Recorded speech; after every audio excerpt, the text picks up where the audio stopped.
Dah bawa terus ini, Pak. Bawa terus kamu, Pak. Dah, bawa terus. Bawa terus. Sampai ya.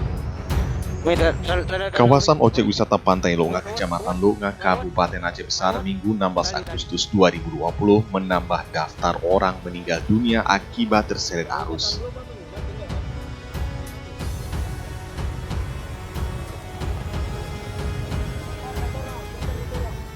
Tiga orang warga Medan, Sumatera Utara tersebut terseret arus pada saat mandi-mandi di kawasan pantai.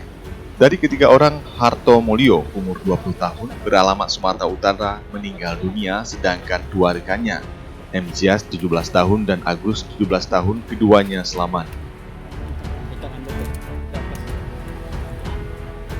Ya, lagi jalan sama personil.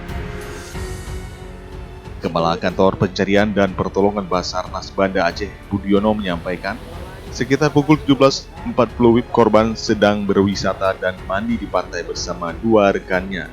Tiba-tiba arus menyeret ketiga korban.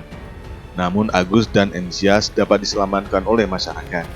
Menerima informasi dari masyarakat, tim rescuer dari Basarnas Banda Aceh yang berjumlah 6 orang bergerak ke lokasi. Ini aku dulu, Bang. Bang, ini aku dulu, Lero.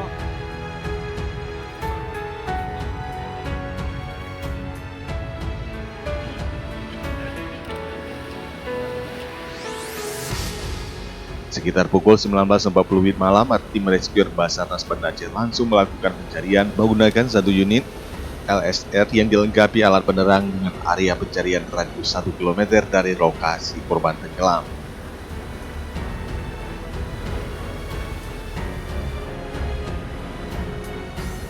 Pencarian dilakukan hingga pukul 21.10 WIB. Korban berhasil ditemukan 200 meter dari lokasi tenggelam awal dengan kondisi meninggal dunia.